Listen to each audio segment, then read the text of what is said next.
Howdy. Today I'm going to give you 10 crucial leadership tips. They're relatively short.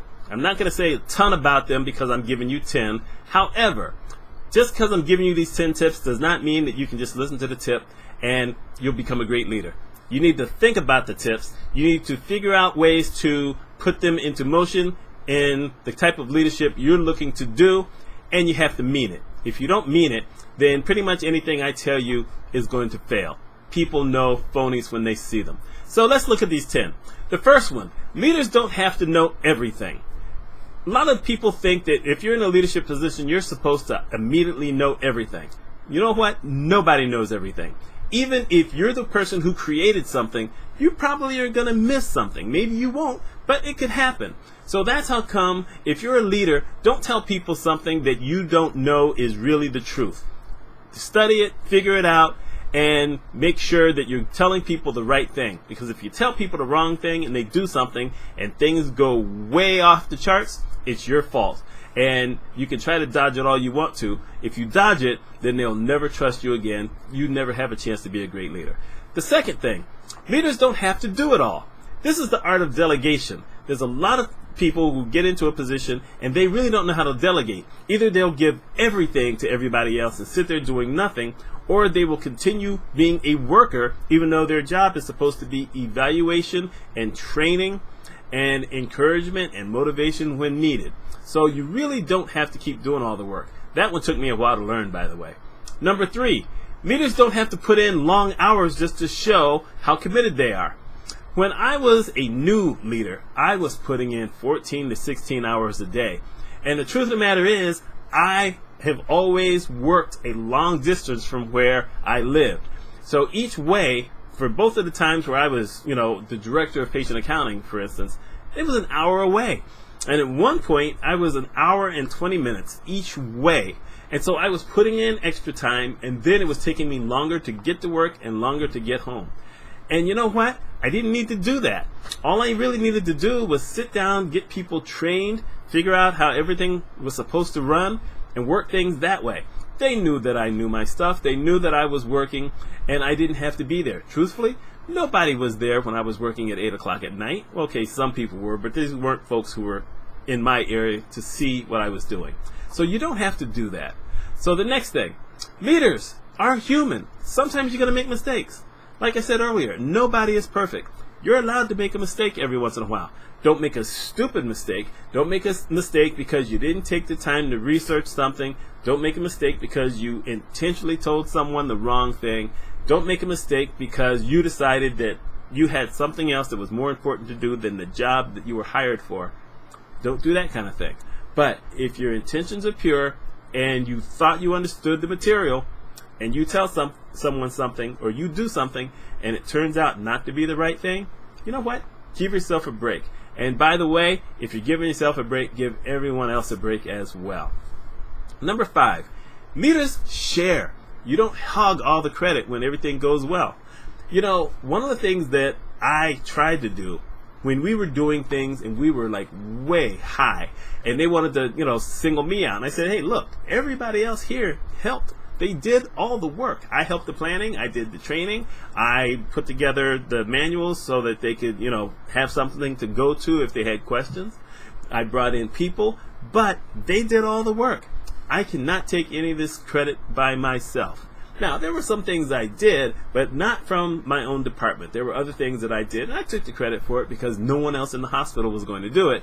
But when you're working with people, you also bring them into it. As a consultant, I could take credit for almost everything, which I do to a certain degree. But I also have to give credit to the department directors who will allow me to work with them. Because if they didn't, there's just nothing I could have done to help make them successful. It's about them being successful so that when I leave, they can continue to be good. Number 6, leaders need time to think.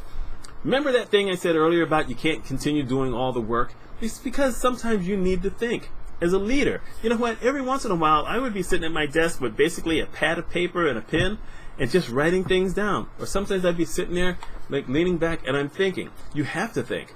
If you're going to progress, you need to have time to think. You can't always be in action. And The thing that I think that worked for me, of course, is that I had the open door policy. So I could answer all these things. But I also held a lot of meetings, once a week meetings with the supervisors, so they knew I was trying to come up with new stuff, or I was looking at things to try to fix. So they knew I wasn't just sitting there basically not doing anything. They knew that I was working. You have to have some kind of pattern that shows that you're doing something. Otherwise, they're going to think you're just sitting there with your feet up on the desk, which I didn't do. And I did have one of those little clacker things that I used to do, which was given to me by one of the employees. And then a week later, she said, "I wish I'd never given you that." That was her fault. Number 7, leaders need to learn when to say yes and when to say no. You can't always approve everything, but you can't just say no off the cuff. You have to make decisions, and you have to be fair. And if you're unsure about something, you're allowed to say, you know what, let me think about that. Or you're allowed to say, tell me more that I need to know. And this really gets crucial for employees more than for yourself. For instance, one of the things that I had to think of real early was basically a flex time thing. Because I had all women working for me, and some of those women were parents of young children. And the thing about school is that kids go to school at different times depending on what grade they're in. So, if the rule says that everyone has to work from 8 to 4, but the bus doesn't come for one of the parents until 8:30, then I'm basically saying, you know what, you can't have this job because you can't commit more to me than your family. Don't ever put anybody between the job and the family, because eventually you're going to lose, especially if those are real good people. So I basically went to my upper management. I said, you know what, I got to change this around. I need these people. They're very good, and I need to be able to offer a little bit of flexibility. And they gave it to me, and then I could pass it on to someone else.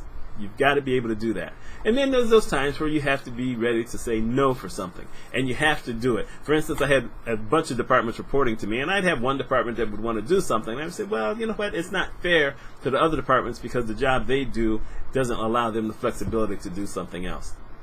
They didn't necessarily like it, but you had to say no because I had all these folks, and I had to be fair to everybody. Number 8, leaders need to learn how to listen. I need to learn how to say that sentence. But leaders need to learn how to listen. You can't always be talking. So, whenever I held meetings, and I would have an agenda, and I would put the agenda down, but I would start off by saying, okay, who has something that they want to talk about? And even when I had the agenda, it wasn't just me talking all the time. It was me saying, okay, this is something I thought of, and I would put it out there, and then I'd say, okay, what do you guys think? Do you have anything you want to add to this? You have something to take away? Is this a bad idea? And you listen. Yes, you eventually have to make the ultimate decision, but you need to listen to what everyone else has to say. You just have to. Number 9, leaders need to know how to evaluate talent.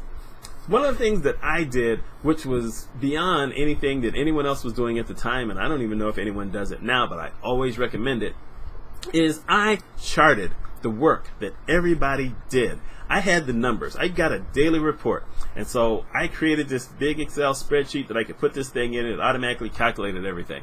And I sat down and I recalculated on a monthly basis to make sure the workflow was fair, but I could see the numbers.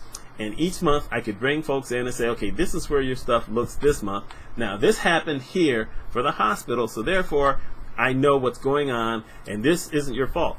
But every once in a while, you look at something and say, wow, you know what, you're kind of falling off here. You need to work on this a little bit more. Or maybe do you need some training? Is there something here you don't understand? Is there something we can do to get better at it?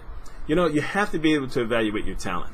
I didn't take things personal, whether I had to hire people or fire people. I fired very few people over the course of all my years because I worked on training. I was pretty good at hiring people. I made a couple of mistakes. I'm not even going to lie. It's a couple times that I made mistakes in hiring the wrong person. But when I saw what was going on, then at some point they had to be let go. It's just something you have to do. And number 10, leaders have to be fair. You don't have to do equal. You have to be fair. By that, everyone does not learn at the same level. Everyone is not going to do the exact same amount of work. You're going to have people who work really fast, but maybe they make a lot of errors. And then you're going to have people who work a little slower, but they almost never make an error. You're going to have some people who look like they could be great leaders, and you're going to have some folks who just want to be the worker bee. They just want to, come in, do their work, and then go home. They don't want to be any kind of leader. Maybe they can help out. Maybe they'll answer questions sometimes, but sometimes they don't. You have to be fair. And me also talking about diversity, you have to be fair across the board. So you have to be willing to hire anybody. Forget looks. Forget the fact that some might be disabled. Forget the fact that some might not have all the education that you're always hoping for. I mean, there were times where I was able to hire someone who only had a GED. You know what? You have to be able to do that. There's certain positions you can't do that for, but fairness. You talk to people, you find out what their skills are, you evaluate them in your own way, and then you make those decisions. You always have to be fair. There's 10 crucial leadership tips that I've given you. Let me know what you think of these. Let me know if you have some others that I missed. My name is Mitch Mitchell. Hope you all have a wonderful day.